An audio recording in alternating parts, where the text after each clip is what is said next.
Saudari-saudara yang terkasih di dalam Tuhan Yesus, marilah kita berdoa dalam nama Bapa dan Putra dan Roh Kudus. Amin. Bapa kami yang ada di sorga, dimuliakanlah namamu, datanglah kerajaan-Mu, dan jadilah kehendak-Mu di atas bumi seperti di dalam sorga. Berilah kami rezeki pada hari ini, dan ampunilah kesalahan kami, seperti kami pun mengampuni yang bersalah kepada kami. Dan janganlah masukkan kami ke dalam pencobaan, tetapi bebaskanlah kami dari yang jahat. Ya Tuhan Yesus, terima kasih untuk penjagaan, pemeliharaan, dan berkat-berkat-Mu bagi keluarga kami pada hari kemarin. Terima kasih untuk nafas kehidupan dan hari yang indah hari ini. Ampunilah segala pikiran, perkataan, perbuatan, kelalaian, ataupun perasaan kami yang tidak sesuai dengan firman-Mu.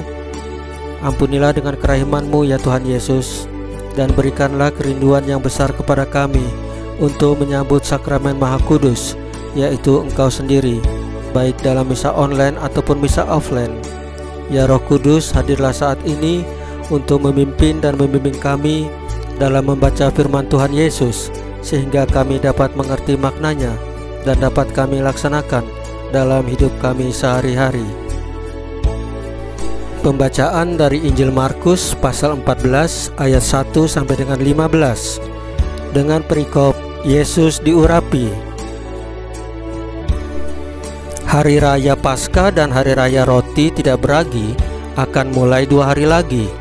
Imam-imam kepala dan ahli-ahli Taurat mencari jalan untuk menangkap dan membunuh Yesus dengan tipu muslihat, sebab mereka berkata, "Jangan pada waktu perayaan, supaya jangan timbul keributan di antara rakyat." Ketika Yesus berada di Betania, di rumah Simon si kusta, dan sedang duduk makan, datanglah seorang perempuan membawa suatu buli-buli pualam berisi minyak narwastu murni yang mahal harganya. Setelah dipecahkannya leher buli-buli itu, dicurahkannya minyak itu ke atas kepala Yesus. Ada orang yang menjadi gusar dan berkata seorang kepada yang lain, "Untuk apa pemborosan minyak narwastu itu? Sebab minyak ini dapat dijual 300 dinar lebih, dan uangnya dapat diberikan kepada orang-orang miskin." Lalu mereka memarahi perempuan itu. Tetapi Yesus berkata, "Biarkanlah dia. Mengapa kamu menyusahkan dia? Ia telah melakukan suatu perbuatan yang baik padaku, karena orang-orang miskin selalu ada padamu, dan kamu dapat menolong mereka bila mana kamu menghendakinya. Tetapi aku tidak akan selalu bersama-sama kamu. Ia telah melakukan apa yang dapat dilakukannya. Tubuhku telah diminyakinya sebagai persiapan untuk penguburanku.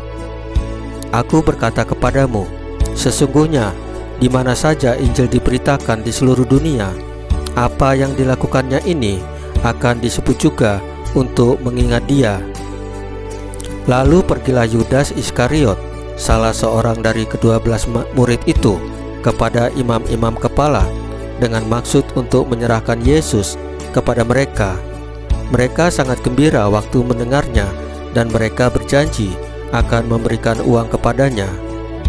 Kemudian ia mencari kesempatan yang baik untuk menyerahkan Yesus. Pada hari pertama dari hari raya roti tidak beragi, pada waktu orang menyembelih domba Paskah, murid-murid Yesus berkata kepadanya, "Ke tempat mana engkau kehendaki kami pergi untuk mempersiapkan perjamuan Paskah bagimu?" Lalu ia menyuruh 2 orang muridnya dengan pesan, "Pergilah ke kota. Di sana kamu akan bertemu dengan seorang yang membawa kendi berisi air. Ikutilah dia dan katakanlah kepada pemilik rumah yang dimasukinya, 'Pesan Guru, di manakah ruangan yang disediakan bagiku untuk makan Paskah bersama-sama dengan murid-muridku?' Lalu orang itu akan menunjukkan kamu sebuah ruangan atas yang besar, yang sudah lengkap dan tersedia. Disitulah kamu harus mempersiapkan perjamuan Paskah untuk kita." Demikianlah sabda Tuhan. Terpujilah Kristus. Saudari-saudara yang terkasih di dalam Tuhan Yesus, dalam pensiaran hidup kita tidak pernah bisa terlepas dari yang namanya penderitaan. Apakah kita memiliki kemampuan untuk menerima penghinaan tanpa kehilangan kepercayaan diri dan ketenangan? Cobalah merasakan pukulan tanpa mengeluh. Kita bisa belajar untuk bijaksana dari sebuah penderitaan. Banyak dari kita saat ini tidak mampu menghadapi penderitaan.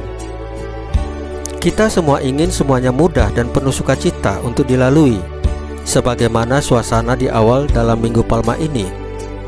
Dua suasana dalam perayaan ini yang diawali dengan pujian Hosana, dan ketika dalam gedung gereja kita diajak untuk merenungkan apakah kita memilih sebuah kenyamanan atau perubahan. Lukas mengisahkan sengsara dengan menekankan keagungan Yesus sebagai manusia dan melukiskan sikap seorang murid. Sikap seorang murid ialah sikap siap sedia mengikuti sang guru, memikul salib seperti Simon Kirene. Yesus telah memberi contoh bagi kita untuk setia memikul salib kehidupan kita. Niscaya kesetiaan memikul salib itu akan diganjar dengan kemenangan, kebangkitan pada hari Paskah. Itulah kemenangan kita. Maukah kita memikul salib kehidupan kita? Ataukah kita lari, bahkan meletakkannya pada pundak orang lain? Saudari-saudara yang terkasih dalam Tuhan Yesus, marilah kita berdoa. Tuhan Yesus, buatlah kami pantas menjadi murid-Mu untuk ikut ambil bagian dalam karya keselamatan dengan memikul salib kami dengan sukacita. Salam Maria, penuh rahmat, Tuhan sertamu. Terpujilah engkau di antara wanita, dan terpujilah buah tubuhmu Yesus. Santa Maria Bunda Allah, doakanlah kami yang berdosa ini sekarang dan waktu kami mati.